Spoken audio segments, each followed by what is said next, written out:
नमस्कार, आप देख रहे हैं दैनिक पंचायती राज न्यूज। मैं हूं आपके साथ श्वेता। उमरिया में समान नागरिक संहिता पर मंथन, जनप्रतिनिधियों और नागरिकों से मांगे गए सुझाव विवाह, तलाक, उत्तराधिकार और लिव इन जैसे मुद्दों पर यूसीसी के प्रभावों पर हुई चर्चा, सभी वर्गों की सहभागिता पर जोर। उमरिया जिला पंचायत सभागार में समान नागरिक संहिता यूसीसी के विभिन्न पहलुओं को लेकर एक महत्वपूर्ण बैठक आयोजित की गई।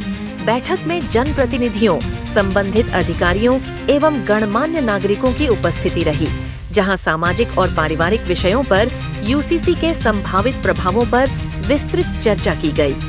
बैठक में विवाह विच्छेद, तलाक, भरण पोषण, उत्तराधिकार, दत्तक ग्रहण तथा लिव इन रिलेशनशिप जैसे विषयों को प्रमुखता से उठाया गया।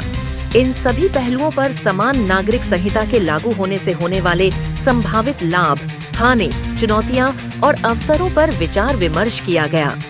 राखी सहाय, जिला कलेक्टर, ने नागरिकों से अधिकाधिक सहभागिता की अपील करते हुए कहा कि उनके सुझाव नीति निर्माण प्रक्रिया को अधिक समावेशी और प्रभावी बना सकते हैं। उन्होंने कहा कि सभी वर्गों के विचारों को ध्यान में रखकर ही किसी ठोस निष्कर्ष पर पहुंचा जाएगा। वहीं जनप्रतिनिधियों ने सुझाव दिया कि समान नागरिक संहिता को लागू करते समय समाज के सभी वर्गों, विशेषकर अल्पसंख्यक समुदायों को ध्यान में रखा जाए और किसी एक समुदाय को लक्षित कर इसे लागू न किया जाए। उन्होंने समन्वय और संतुलन के साथ नीति लागू करने पर जोर दिया।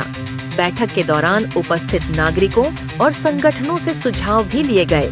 जनप्रतिनिधि पुष्पराज सिंह ने कहा कि यह बैठक राज्य सरकार की एक औपचारिक पहल है, लेकिन कई महत्वपूर्ण मुद्दों पर चर्चा नहीं हो पाई और आदिवासी ट्राइबल समुदाय को पर्याप्त रूप से शामिल नहीं किया गया। वहीं आशुतोष अग्रवाल, भाजपा जिलाध्यक्ष, ने बैठक का समर्थन करते हुए अपनी बात रखी।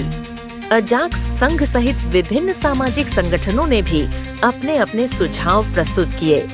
यूसीसी समिति के सदस्य ने बताया कि प्रदेश के विभिन्न जिलों में टीमों द्वारा इसी प्रकार की बैठकें आयोजित की जा रही हैं, ताकि अधिक से अधिक लोगों के विचार और सुझाव एकत्रित किए जा सकें। नागरिक संहिता है, उसके संबंध में आयोजन किया गया। इसमें सभी पक्ष और विपक्ष और सामाजिक लोगों ने अपने अपने विचार रखे कि किस तरीके से इस कानून को अपने देश के अंदर लागू किया जाए।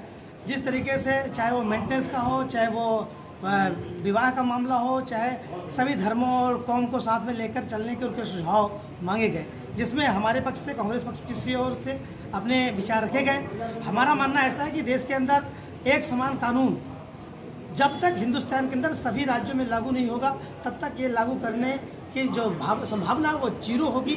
हम मांग करते हैं कि इसमें सभी राजनीतिक विचारधारा के लोग हों, चाहे सामाजिक विचारधारा के हों, सभी कौम और धर्म के मानने वाले लोगों को साथ में लेकर चलने की बात है, तभी यह कानून लागू हो सकता है। इस समिति के एक सदस्य आए थे और हम लोगों का ये कहना था कि समाज के विभिन्न वर्गों को, अल्पसंख्यकों को और जितने भी समान नागरिक संहिता से प्रभावित होने वाले लोग हैं, एक आपसी भाईचारा, एक विश्वास, एक समन्वय के तहत ही समान नागरिक संहिता लागू की जाए।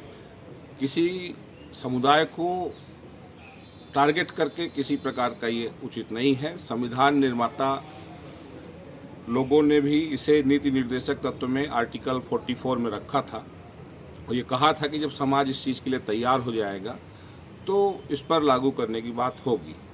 तो कल बात यही रखी गई कि सभी वर्गों के हितों का ध्यान रखते हुए सभी वर्गों से आपसी समन्वय बनाकर ही समान नागरिक संहिता लागू की जाए। जिले के जिला पंचायत सभागार में बैठक हुई थी। यूसीसी के संबंध में चर्चा हुई।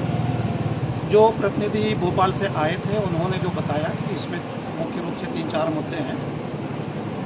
विवाह है, तलाक है, भरण पोषण है, लिव इन रिलेशनशिप है, दत्तक ग्रहण और उत्तराधिकार की बात आई है। और मुस्लिम समुदाय और सभी धर्म के समुदायों के लोग वहाँ थे, जनप्रतिनिधि थे।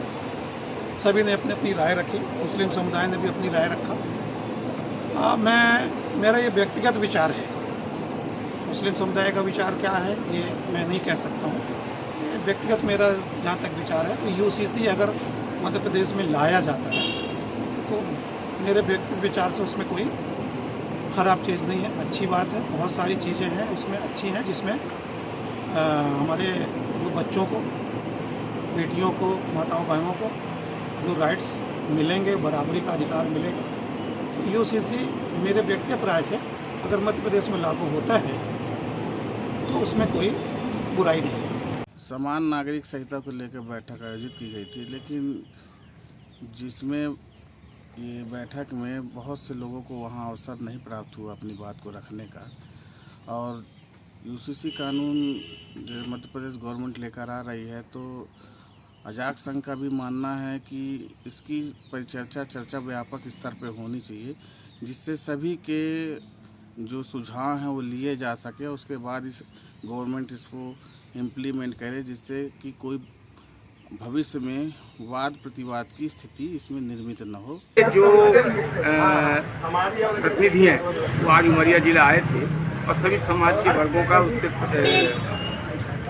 सुझाव लिए गए हैं। इन सुझावों को विधि विभाग को दिया जाएगा और उसमें जो जैसा उचित होगा उस हिसाब से समान नागरिक संहिता लागू में यूनिफॉर्म सिविल कोड यूसीसी लागू करना चाहती है, समान नागरिक संहिता लागू करना चाहती है।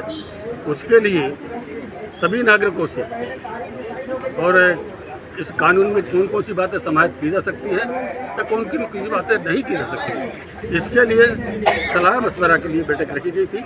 और इस सारे प्रदेश में हर जिले में इस प्रकार से समिति जा रही है और सबके नागरिकों को सुझाव ले रही है। और ये सभी जाति वर्ग के लोगों को बुलाया जाता है और सभी धर्मगुरुओं को बुलाया जाता है, राजनीतिक प्रतिनिधियों को बुलाया जाता है, सामाजिक संगठनों के लोगों को बुलाया जाता है। कोई जाति वर्ग, कोई वर्ग छूटे नहीं, सामान्य जन से लेकर और प्रतिनिधित्व करने वाले लोग, ये सारे लोगों के सुझाव इसमें आए। इसके बाद में जो सुझाव आएंगे समिति उसका अध्ययन करेगी, विश्लेषण करेगी और उसके बाद विधि विभाग को भेजेगी। जो यूसीसी की जो बैठक हुई है, ये पूरी तरीके से मध्य प्रदेश सरकार की औपचारिक बैठक है। जो मध्य प्रदेश की जो मोहन सरकार है उसने तय कर लिया इसको हम लागू करेंगे, परंतु ये जो यूसीसी जो कोड है, अधिनियम जिसको रूप में लाएगा, वो पूरी तरीके से अपूर्ण है। ये केवल विरासत, विवाह और तलाक के विषय में आया है, परंतु बहुत सारे मुद्दा है कि जिसमें ये सभी जो वर्ग जात के लोग समाहित होंगे उनके लिए शिक्षा का अधिकार, चिकित्सा का अधिकार, रोजगार का अधिकार और उनके पढ़ाई लिखाई का अधिकार, नौकरी का अधिकार के विषय में कोई चर्चा नहीं हुई। और इसका जो और दूसरी बात, जो ट्राइबल को इसमें सम्मिलित नहीं किया गया है। यदि ट्राइबल के लोग इसमें यदि सम्मिलित होते हैं, इसमें परिवारों के लोग शादी करते हैं, विवाह करते हैं, तलाक करते हैं, तो क्या मालूम क्या होगा। इसके बारे में भी ये एक्ट साइलेंट है, ये कोड साइलेंट है। ये पूरी तरीके से भारतीय जनता पार्टी का एक विशेष वर्ग को डराने का प्रयास किया जा रहा है और ये आधा अधूरा है। हमने आपत्ति भी